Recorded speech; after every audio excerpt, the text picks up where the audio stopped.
What is going on, guys? In today's video I will show you the best sniper build in Dune Awakening. So in this guide I will give you a quick overview of the setup. Then I will explain what skill trees and upgrades should you focus on. Then as well we'll see what is the best gear and how to get it for both leveling and the endgame. And then finally we will go over the different ways to unlock snipers, what classes should you get, what are your skill rotations, and even what specific weapon should you use, so we would be able to get the highest damage possible and much more. And before we continue, thanks to the Time Saver, their pro website that provides Dune Awakening boosting, custom-based building, all types of items and the currency, with a cheap price and fast delivery. They also have over 4.9 stars on Trustpilot, and this website is really worth a try. So click my link in the description to check them out.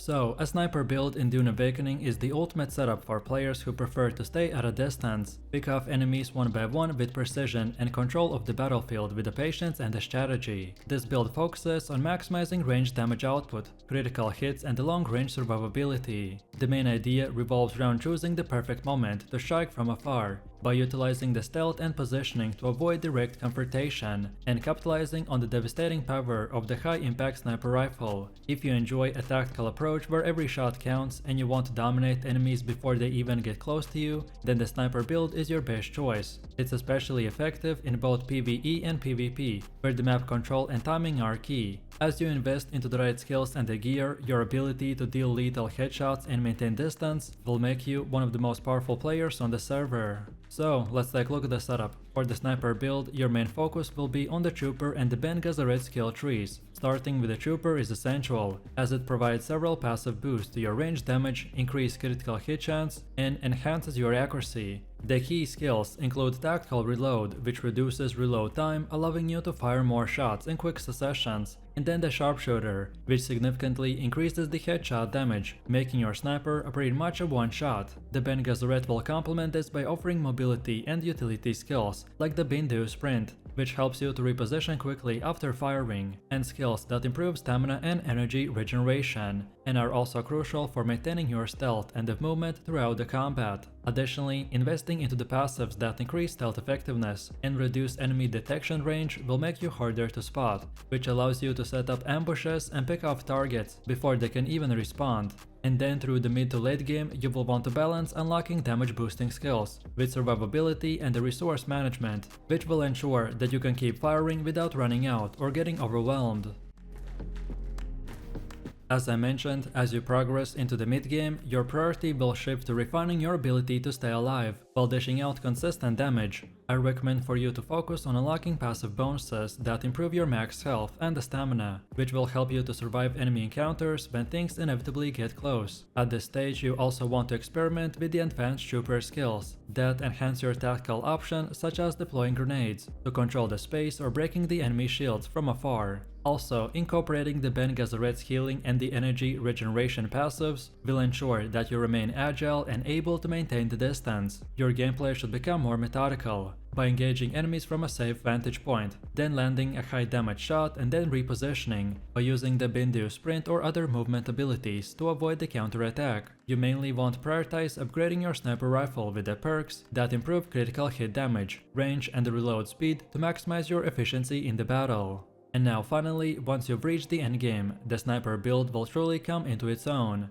At this point, we want to max out all the relevant passives that boost damage output, critical hit chance, and the resource regeneration. Skills like the Precision Strike should be your focus, because they will amplify your ability to deal massive damage with a headshot. By now, your movement and the stealth ability should be honed to the perfection, allowing you to control the pace of the fight and avoid taking unnecessary damage. Consider adding utility skills or the tools that complement your sniper playstyle, such as deploying traps or using grenades to force enemies into the line of the sight. Refining your gear with a high tier armor that improves your stamina regen and the stealth bonuses will also ensure that you remain elusive, while weapon perks focusing on damage and the cooldown reduction will allow you to fire more shots in the less time. In-game sniper play is all about the patience, precision, and the perfect execution, by turning you into a deadly marksman capable of dismantling even the toughest enemies from a distance. Then, while we are on the topic about the snipers, let's see the best way to get them. To fully unlock the potential of a sniper build, getting your hands on the Assassin's Rifle should be your top priority. This weapon is a high-powered sniper that is designed for stealth, precision, and the critical hit amplification.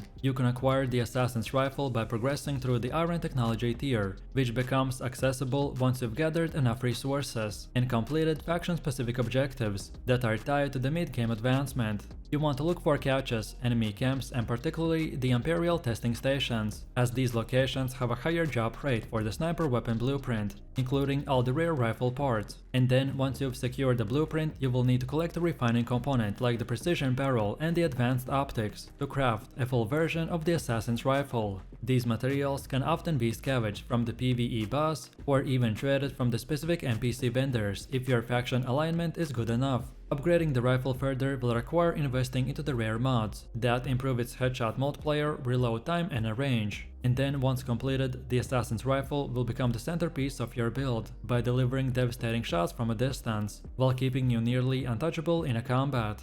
However, if you're still not to this point, then I recommend to start with something like the Karpov 38, which is a versatile rifle that balances range, accuracy, and damage. At the start, the Karpov 38 sniper rifle will serve as your main damage dealer, especially effective for the long-range headshots and picking off key targets. For secondary weapons, consider carrying a shotgun like the Gear DA-44 or a sidearm for the emergencies when enemies close the distance. These weapons will give you flexibility and prevent you from being caught off guard in a tight space. Upgrading your sniper rifle perk will increase its critical hit damage, range, and reload speed, while your secondary weapon should focus on quick reload and the stagger potential to buy you precious seconds in melee combat.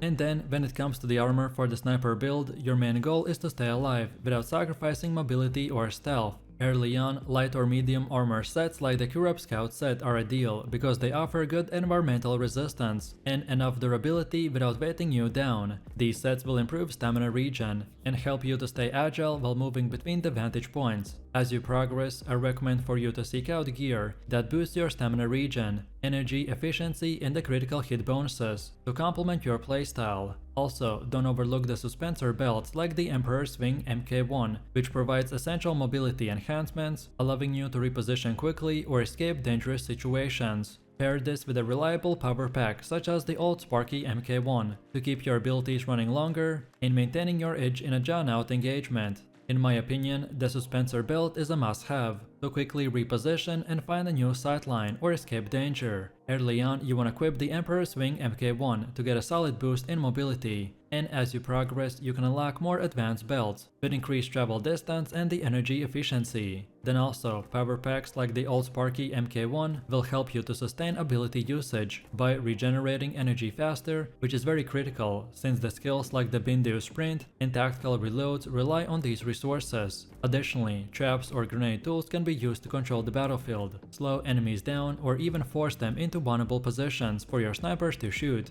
And now, last but not least, let's take a look at the gameplay. The sniper build demands patience, awareness, and precision. I recommend to start every engagement by scouting enemy positions and choosing your angles carefully. Use stealth and terrain to your advantage by picking off enemies with the headshots before they can even notice you. Then, when enemies start closing in, use the Bindu Sprint or Suspensor Dash to reposition quickly and maintain distance. Your knee charge is replaced in this build with tactical retreat and precision shots rather than direct melee. However, if you really get overwhelmed, then use chaps or grenades to slow or damage targets while finding a better firing position. In my opinion, timing your shots during the precise windows or after stunning enemies with grenades will maximize your damage output. Also, you want to consistently move and adapt, which will make it difficult for the enemies to pin you down. So, let me know what you think about this build in the comments below. If you enjoyed this, then you definitely don't want to miss my previous videos where I showed you the best class tier list, top 5 even more powerful builds, and much more. So click the screen now and I'll see you in the next one.